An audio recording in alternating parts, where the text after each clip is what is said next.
দিল্লি বিস্ফোরণে একের পর এক বিস্ফোরক তথ্য সামনে আসছে। আর দিল্লি বিস্ফোরণে এবার আরো ফরিদাবাদ যোগ স্পষ্ট হচ্ছে। ফরিদাবাদ আল ফালাহ বিশ্ববিদ্যালয়ের উমরের গাড়ি, আত্মঘাতী জঙ্গি উমর নবীর i20 গাড়ি বিশ্ববিদ্যালয়ে বিস্ফোরক এক তথ্য সামনে এসেছে। মৈত্রীর প্রতিনিধি আমাদের সঙ্গে রয়েছেন, সরাসরি মৈত্রীর কাছ থেকে জানবো। মৈত্রী, সোমবার ঠিক সন্ধ্যে 6:52 রাজধানী কেঁপে ওঠে ভয়ঙ্কর এক বিস্ফোরণ। আর সেই বিস্ফোরণে ফরিদাবাদের যোগ একের পর এক সামনে আসে, কারণ আমরা দেখেছিলাম ফরিদাবাদ থেকে প্রায় 3000 কেজি বিস্ফোরক উদ্ধার সকালে, আর তারপরেই সন্ধ্যেবেলা এই ভয়ানক বিস্ফোরণ।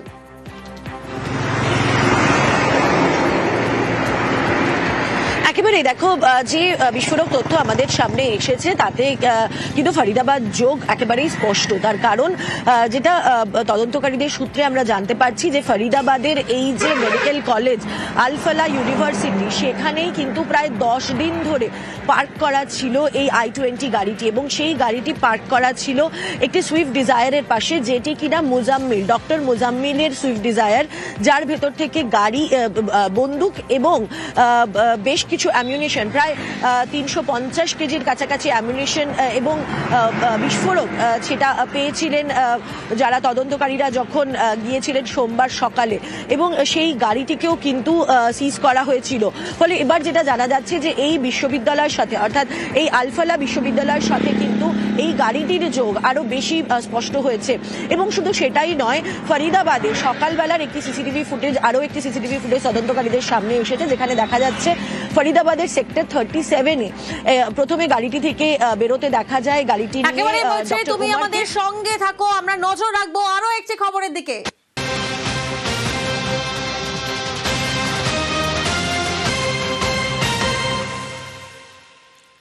দিল্লি বিস্ফোরণে ফরিদাবাদ যোগ, আত্মঘাতী জঙ্গির এবার নয়া ভিডিও সামনে।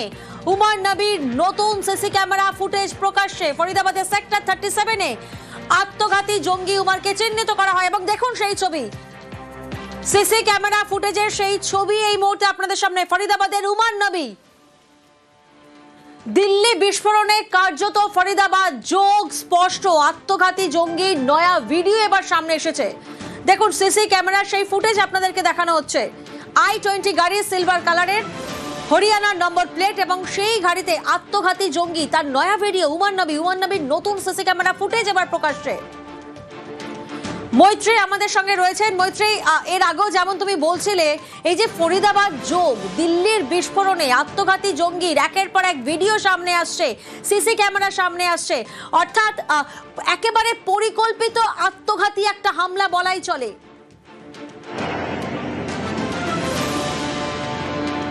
দেখো, সেরকমটারই কিন্তু ইঙ্গিত। তার কারণ যখন ফরিদাবাদের সেক্টর 37-এর এই যে ভিডিও সামনে এসেছে, তাতে কিন্তু দেখা যাচ্ছে যে উমর নবী সে গাড়িতে একাই রয়েছে, সে গাড়ি চালিয়ে আসছে, এবং তারপর তার সাথে এসে একজন দেখা করে, যার সাথে একটি কালো ব্যাকপ্যাক রয়েছে, এবং এই কালো ব্যাকপ্যাক নিয়ে আসা ব্যক্তিটিকে সে তারিক, অর্থাৎ যে তারিখের কথা, তারিক বলে একজন ব্যক্তি, যে এই ব্যাগটা হ্যান্ড ওভার করেছিল।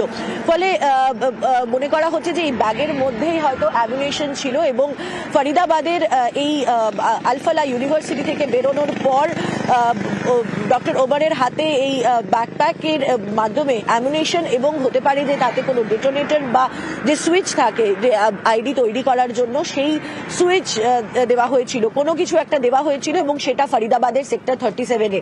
একের পর এক ফরিদাবাদ যোগ স্পষ্ট হচ্ছে, এবং একেবারে প্রথম দিন থেকে কিন্তু বারবার করে এই প্রশ্নটা উঠছিল, যেহেতু সোমবার দিনই ফরিদাবাদে আইডেন্টিফাই হয়েছিল এত বিপুল পরিমাণের বিস্ফোরক, এবং সেখান থেকেই তারপরেই দিল্লিতে এরকম ভয়ানক একটি আত্মঘাতী হামলা, সেই জায়গায় দাঁড়িয়ে কিন্তু বারবার করে ফরিদাবাদ যোগ নিয়ে প্রশ্ন উঠছিল, এবং তদন্তকারীরাও কিন্তু বারবার খতিয়ে দেখছিলেন। গতকাল দীর্ঘক্ষণ আমরা দেখি যে আল ফালাহ বিশ্ববিদ্যালয়ের যারা HR ডিপার্টমেন্টে রয়েছে এবং যারা অন্যান্য টিচাররা রয়েছে, তাদেরকে জিজ্ঞাসাবাদ করে তদন্তকারী সংস্থারা, এবং একাধিক সিসিটিভি ফুটেজ, অর্থাৎ এই ফরিদাবাদ থেকে দিল্লি যাওয়ার পথের যে সমস্ত জায়গায় সিসিটিভি ফুটেজ অ্যাভেলেবেল আছে, সেই সমস্তই খতিয়ে দেখতে শুরু করেন তদন্তকারীরা, এবং সেখানেই এরকম বিস্ফোরক তথ্য সামনে এসেছে তদন্তকারীদের। প্রিয়াঙ্কা, ধন্যবাদ। রয়েছে জয়েশ প্রধান মাসুদ আজহারের ভাইয়ের হুমকি, তারপর দিল্লিতে বিস্ফোরণ। অপারেশন সিঁদুরের বদলা নিতেই কি দিল্লিকে নিশানা পাক জঙ্গি সংগঠন জেইশ-ই-মোহাম্মদের?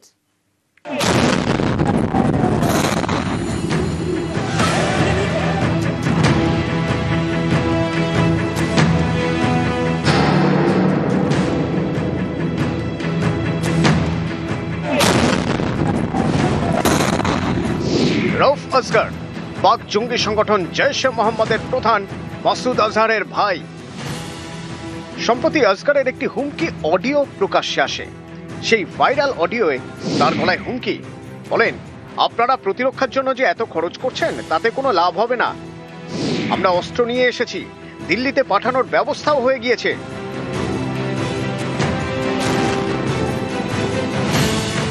জৈশ জঙ্গি মাসুদের ভাইয়ের এই হুমকির পর দিল্লিতে বিস্ফোরণ। তাহলে কি অপারেশন সিঁদুরের বদলা নিতে দিল্লিতে হামলা চালালো জৈশ-এ মোহাম্মদ?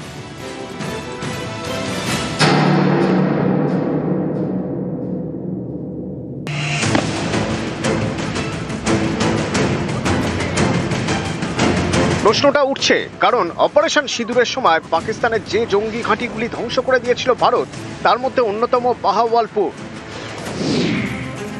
এই বাহাওয়ালপুরে জৈশ-এ মোহাম্মদের সদর দপ্তর। ভারতের অপারেশন সিঁদুরে মৃত্যু হয় মাসুদ আজহারের বেশ কয়েকজন আত্মীয়ের। বাহাওয়ালপুরে মূলত আত্মঘাতী জঙ্গিদের প্রশিক্ষণ দিত জৈশ। এর বদলা নিতেই কি দিল্লিতে হামলা করলো জৈশ?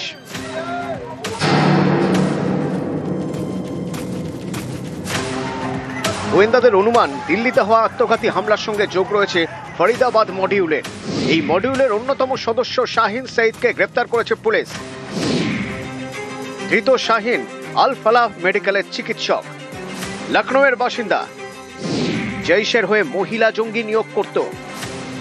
শাহিনের গ্রেপ্তারিতে প্রকাশ্যে এসে পড়েছে জৈশের ষড়যন্ত্র। অনেকেই বলছেন জৈশ ছাড়া এখন আর কোনো জঙ্গি সংগঠনই এভাবে আত্মঘাতী হামলা চালায় না।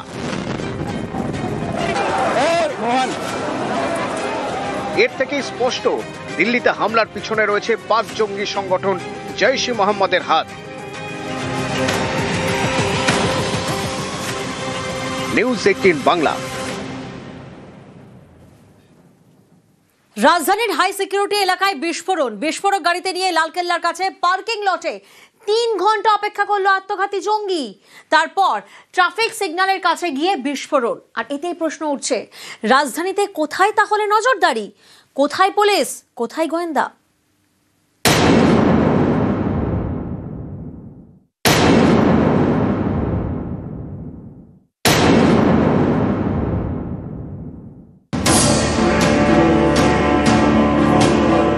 লালকেল্লা। প্রতিবার স্বাধীনতা দিবসে এই লালকেল্লা থেকেই জাতির উদ্দেশ্যে ভাষণ দেন প্রধানমন্ত্রী। ভারতের গৌরবের প্রতীক, হাই সিকিউরিটি এলাকা। সেই লালকেল্লার কাছেই জঙ্গি হামলা, গাড়িতে বিস্ফোরণ, অনেকের মৃত্যু। রেড কালারের যে গম্বুজটি ছোট মতো দেখতে পাচ্ছেন, সেখান থেকেই কিন্তু লালকেল্লার এন্ট্রি শুরু হচ্ছে। এবং ফলে বুঝতেই পারছেন যে লালকেল্লার মূল যে লালকেল্লা রয়েছে সেখান থেকে বিস্ফোরণ স্থলের দূরত্ব মাত্র কয়েকশো মিটারের। 24 ঘন্টা নজরদারি, সেই এলাকাতেই জঙ্গি হামলা। এটা কিভাবে ঘটলো? তাহলে কোথায় রাজধানীর নিরাপত্তা? প্রশ্ন তুলছেন অনেকেই। প্ল্যান এবং অ্যাকশন যেটা কি হবে সেটা কিন্তু অনেক দিন ধরেই আমার মনে হচ্ছে যে এটা ওরা চেষ্টা করছিল, এবং সেই জায়গাটায় যখন হলো তাদের কিন্তু ইমিডিয়েটলি সতর্ক হওয়ার কথা ছিল। সিসিটিভি থাকে তাহলে দেখা যাবে এই পার্টিকুলার গাড়িটা ধীরে ধীরে চলছিল। ইমিডিয়েটলি ওয়াই দ্য পুলিশ এখানে যেটা ছিল, why they have not gone to them যে তুমি এই ভিড়ের মধ্যে এত রাস্তা স্লো গাড়ি চালাচ্ছ কেন। সোমবার সকালে হরিয়ানার ফরিদাবাদ থেকে প্রায় 3000 কেজির বিস্ফোরক উদ্ধার হয়। সেদিনই সন্ধ্যে দিল্লিতে জঙ্গি হামলা। অনেকেরই দাবি এটা তো গোয়েন্দা ব্যর্থতা। ওরা কিন্তু ইনপুট আগের থেকে আসছে, সেই ইনপুটগুলো প্রবাবলি কোলেট হচ্ছে না কিংবা অ্যানালিসিস হচ্ছে না, যার ফলে কি হচ্ছে, দেখলেন ইয়ার। এই যে অ্যাটিচিউডটা, সেই অ্যাটিচিউডটা কিন্তু শুধুমাত্র আমাদের ক্ষতি করছে তা নয়, এই অ্যাটিচিউডটা কিন্তু আরও কিছু করছে। সেটা হচ্ছে যে আমাদের কমপ্লাসেন্সিটাকে আরো বেশি বের করে দিচ্ছে। যতগুলো ক্যামেরা আমরা দিয়ে রেখেছি তার ফাইন্ডিংসটা কি? সেটা কি কেউ আগের থেকে করে দিয়েছিল, কাট অফ করে, মানে লাইন কেটে দিয়েছিল? তার অর্থ কি? যদি কেটে দিয়ে থাকে তার অর্থ যে they are already planned and the execution of the serious incident. এটা হলো সারপ্রাইজ এলিমেন্ট, এটা আমরা জানি না, মানে স্পেসিফিক ইন্টেলিজেন্স হলে তো ওটা হয়ে যেত, যে অনেক সময় স্পেসিফিক ইনপুট পাওয়া যায় যে এরকম জায়গায় এরকম সময় একটা ব্লাস্ট হবে, তো তখন ওখানে একটা রিয়াকশন হয়। কিন্তু এখানে ওরকম একটা রিয়াকশন হয়তো হতে পারতো না, বাট হ্যাঁ, যখন বর্ডার ক্রস করছে বদরপুর থেকে, তখন যদি একটা চেকিং হতো তাহলে হয়তো এটা ওখানে ধরা পড়ে যেত। সোমবার হামলার আগে লালকেল্লার কাছে পার্কিং লটে 3 ঘন্টা দাঁড়িয়েছিল i-20 গাড়িটি। গাড়িতেই বসেছিল আত্মঘাতী জঙ্গি উমর নবী। একবারের জন্য গাড়ি থেকে বেরোয়নি। এমন হাই সিকিউরিটি এলাকায় একটা গাড়ি 3 ঘন্টা দাঁড়িয়ে রইল, অথচ কারো নজরে পড়ল না। এটা কিভাবে সম্ভব? কোথায় ছিল পুলিশ? কোথায় ছিলেন নিরাপত্তারক্ষীরা? তদন্তকারীদের সন্দেহ সেই উমর মোহাম্মদ গাড়ি নিয়ে এই রাস্তা দিয়েই সে হয়তো এসেছিল এবং আসার পর এই পার্কিংয়ে প্রায় 3 ঘন্টারও বেশি সময়, 6:30টারও বেশি সময় পর্যন্ত ভেতরে থাকে। যেটা প্রশ্ন দুটো, এক, লালকেল্লা বন্ধ থাকার পরেও কেন লালকেল্লার এই পার্কিং খোলা ছিল? হয়তো কেউ জিজ্ঞেস করতে পারতো যে তুমি 3 ঘন্টা থেকে বসে আছো, আজকে তো লালকেল্লা বন্ধ, কি ব্যাপার? এখন এই জিনিসটা যদি ওখানে যারা আছে সিকিউরিটিতে তাদের মাথায় ঢোকানো হয়, তা নিশ্চয়ই এটাও করা যাবে। বিস্ফোরক নিয়ে সীমানা পেরিয়ে দিল্লিতে ঢুকলো গাড়ি, লালকেল্লার কাছে 3 ঘন্টা দাঁড়িয়ে রইল, তারপর অত্যন্ত জনবহুল একটি রাস্তায় বিস্ফোরণ ঘটালো। এই একটি বিস্ফোরণ জন্ম দিয়েছে একাধিক প্রশ্নের। হামলার আগাম তথ্য কেন পেলেন না গোয়েন্দারা? গাড়িতে বিস্ফোরক নিয়ে রাজধানীতে কিভাবে ঢুকে পড়লো একজন জঙ্গি? দিল্লি থেকে হরিয়ানার ফরিদাবাদের দূরত্ব 60 কিলোমিটারের কাছাকাছি। রাজধানী লাগোয়া এই ফরিদাবাদে প্রায় 3000 কেজির বিস্ফোরকই বা এলো কোথা থেকে? হরিয়ানাতে এত বিপুল বিস্ফোরক উদ্ধার হওয়ার পরেও দিল্লির নিরাপত্তায় কেন ঢিলেমি? নানা মহল থেকে উঠছে প্রশ্ন।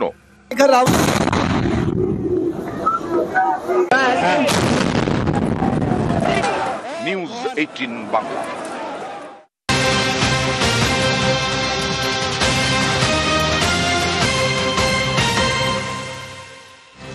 জঙ্গিদের খোঁজে উপত্যকায় তল্লাশি, নিষিদ্ধ জামাতে ইসলামের সদস্যদের খোঁজ। কুলগাম সোপিয়ানের একাধিক এলাকায় তল্লাশি অভিযান। গত কয়েকদিন ধরে উপত্যকায় চিরুনি তল্লাশি, একাধিক জেইআই নেতা সদস্যকে জিজ্ঞাসাবাদ পুলিশের।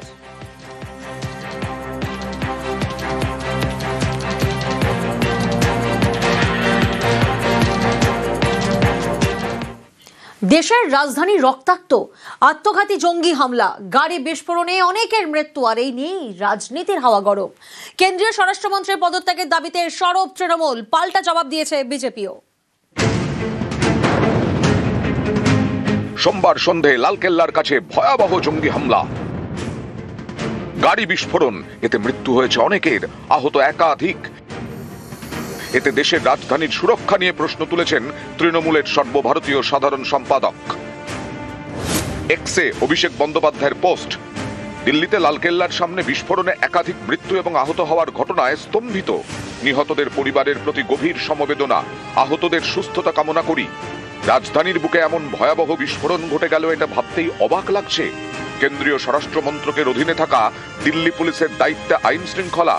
সোমবার বিপুল বিস্ফোরক উদ্ধার হয় হরিয়ানার ফরিদাবাদ থেকে। তারপরেই এই ঘটনা দেশের অভ্যন্তরীণ নিরাপত্তা নিয়ে প্রশ্ন তুলে দিচ্ছে। রাজধানী সুরক্ষা নিয়ে প্রশ্ন তুলে সুর চড়িয়েছে কংগ্রেসও। जो चिंता और भय का माहौल पूरे देश में उपज रहा है, अब ये ब्लास्ट क्या था, किसने कराया, एक्चुअली क्या है ये, जब तक सरकार ये हमें नहीं बताती तब तक इस पर कोई टिप्पणी करना वाजिब नहीं होगा। बहरहाल एक भय का माहौल है, देश की राजधानी में है।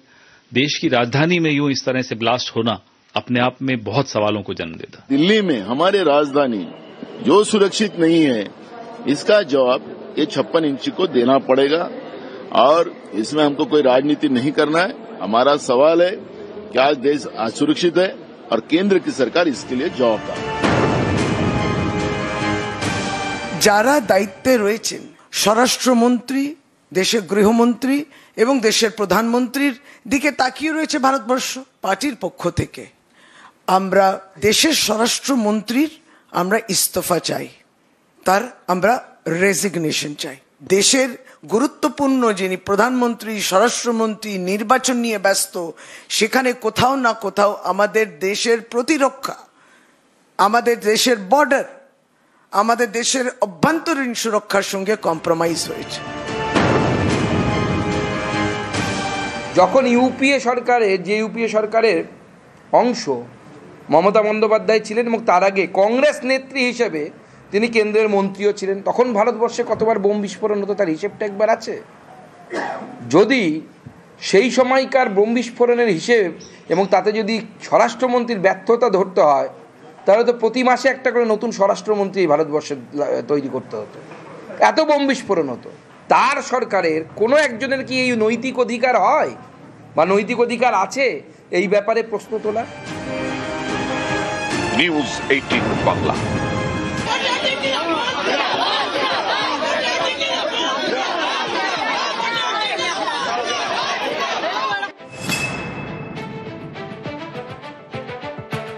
আপনার বুড়ি কমেনিতে একটু হাতটা ইয়ে হয়েছে।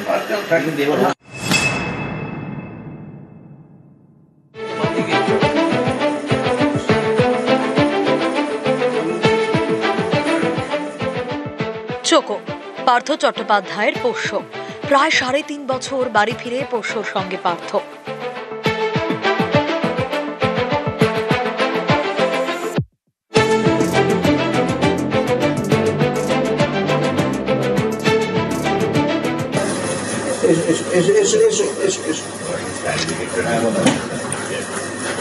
এখন আর চেয়ার নেই এখানে।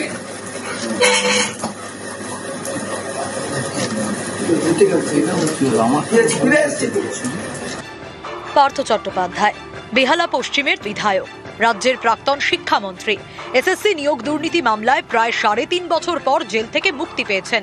এপ্রিল থেকে ভর্তি ছিলেন হাসপাতালে, মঙ্গলবার সেখান থেকে নাকতলার বাড়িতে ফেরা।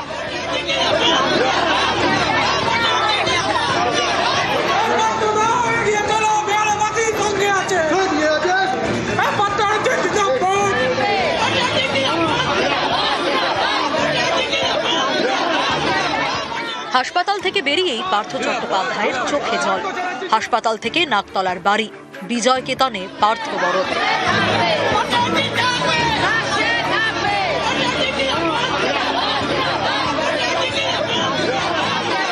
আপনার বুড়ি কমেনিতে একটু হাতটা ইয়ে হয়েছে। খুবই আনন্দ। 3.5 বছর ছিল না, আমাদের খুব কষ্ট হয়েছে এবং কষ্টেই ছিলাম, এবং উনি ফিরে এসেছে, আমাদের খুবই আনন্দ পাড়ার। 2022 সালের 23শে জুলাই নিয়োগ দুর্নীতি মামলায় তৎকালীন শিক্ষামন্ত্রী পার্থ চট্টোপাধ্যায়কে গ্রেপ্তার করে ইডি। নাকতলার বাড়ি থেকেই তাকে গ্রেপ্তার করা হয়। প্রাথমিকের পরে গ্রুপ সি, গ্রুপ ডির মতো নিয়োগ দুর্নীতি মামলাতেও নাম জড়ায়। ইডির পর তাকে সিবিআই গ্রেপ্তার করে। গত কয়েক মাসে 3টি মামলায় নিম্ন আদালত থেকে জামিন পান পার্থ। গ্রুপ সির মামলায় পার্থকে জামিন দেয় সুপ্রিম কোর্ট। সোমবার তাঁর চূড়ান্ত জামিন মঞ্জুর করে সিবিআই এর বিশেষ আদালত। প্রায় 3.5 বছর পর মঙ্গলবার জেল মুক্তি। শারীরিক সমস্যার কারণে গত এপ্রিল থেকে হাসপাতালে ছিলেন পার্থ। মঙ্গলবার সেই হাসপাতাল থেকেই তিনি নাকতলার বাড়িতে ফেরেন।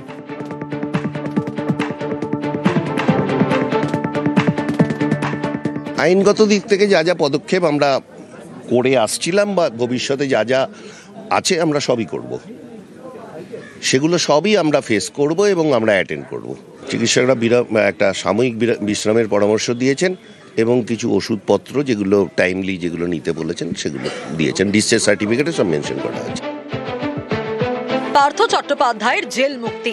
এদিন সকালে তাঁর নামে ঠাকুরপুকুরে পোস্টার পড়ে। নাকতলায় বাড়ির সামনে সকাল থেকেই ছিল প্রতিবেশীদের ভিড়।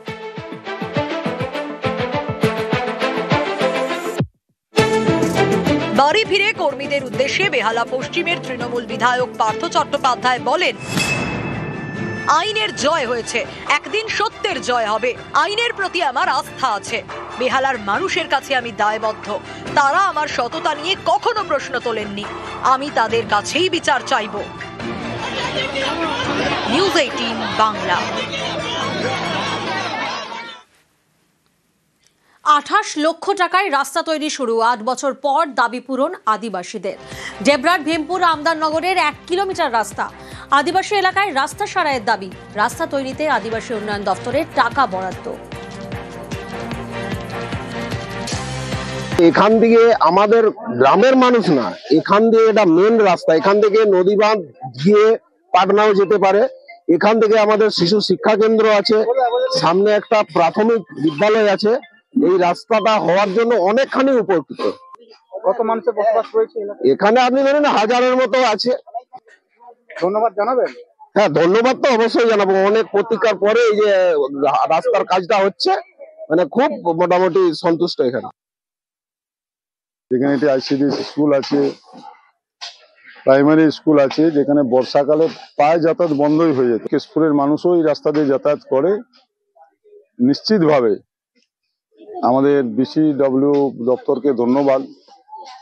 আমি স্কিমটা পাঠিয়েছিলেন এবং শান্তি দিয়েছিলেন জেলা পরিষদের কর্মাধ্যক্ষ।